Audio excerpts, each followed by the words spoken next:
Let's hear exactly what Donald Trump had to say just before he left that G7 summit in Canada.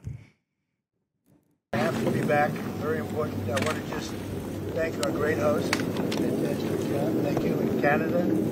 But you probably see what I see, and I have to be back as soon as I can. We're going to have dinner with these wonderful leaders, and then I get on the plane. I have to be back early for obvious reasons. Donald Trump there. Well, Kethevane Gorjestani, then, our international affairs editor, is with us here on set. Kethevane, tell us what the latest is on Donald Trump there and what he had to say, and also this joint statement that's now been issued by the summit. Well, first of all, after he had left, the French president, Emmanuel Macron, seemed to indicate that Donald Trump was going back to Washington to sort of try to come up with a ceasefire proposal between Israel and Iran. He said that to reporters, and just as he was getting on the plane, Donald Trump responded on Truth Social with some not very kind words for the French president, saying that he was publicity-seeking and had mistakenly said that there was this work on a ceasefire. He has no idea what I am now on my way to Washington for, but it certainly has nothing to do with a ceasefire, adding it will be much bigger than that without giving any more information. There is some reporting that Donald Trump will be meeting with his whole national security team in the Situation Room when he gets back to Washington, meaning that this might be something that is pretty big, but we don't know exactly what that will be. When it comes to the G7 joint statement, what is definitely positive is the fact that there was a joint statement, because initially the White House and Donald Trump had sort of telegraphed that the U.S. would not be signing on to any joint statement. In the end, they actually did so. But once you look at sort of the contents of that statement, it is pretty generic, a call for de-escalation at a time of rising conflicts. The fact that they repeated Israel's right to defend itself, that Iran cannot have a nuclear weapon, all of these things are things that they have all said multiple times before. And of course, the concern for the well-being of civilians in both Israel and Iran. One thing that was interesting was that they did call Iran the main source of regional instability, but there wasn't much mention of Israel, which was the first to start bombing the Iranians. So this statement, pretty generic, even though the fact that it exists is already a pretty big deal.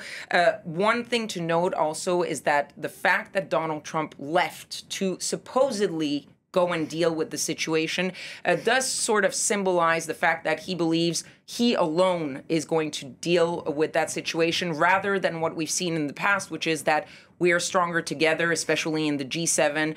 We're going to find a solution together with a consensus. He is definitely showing that it's America first, America alone, and they will maybe come up with a solution. But it seemed a little bit that he was wasting his time with the rest of the G7 and wanted to get back to the White House as soon as possible. Yeah, Donald Trump there, as you say. We heard from Noga as well, the Israelis trying to get the US, if you like, more involved in the conflict. I mean, what is the US position at the moment, would you say? Which way is it leaning? Well, there have been some mixed messages from the Trump administration on two elements about what comes next. One is where things stand with a possible nuclear deal. Donald Trump initially said that Iran should have made a deal. Then he warned the residents of Tehran to evacuate, even though we didn't know why he was making that announcement. But then he also suggested that a nuclear deal could still be done, and he is still considering, he just repeated that to reporters on Air Force One, that he's still considering sending either Steve Witkoff, his advisor, or the vice president, J.D. Vance, to meet with Iranian officials to continue those talks, even though that has yet to be confirmed. But it shows that he believes maybe that given the situation, Iran might be sort of forced into a possible deal because of the Israeli strikes. Then there's some mixed messaging on the question of U.S. involvement. We have seen that there has been forced deployment and strengthening in the Mediterranean by the U.S. Forces, but the U.S. is insisting that that's defensive. The Secretary of Defense, Pete Hegseth, said, "We are postured defensively in the region to be strong in pursuit of a peace deal." So far, they're insisting they're not getting involved. And Donald Trump was asked several times while he was at the G7 what would trigger the United States getting involved, and he refused to answer that question. There are two signs that he does not want to get involved or does not want to be dragged into a bigger war. One was that reported veto on the killing of the Iranian supreme leader.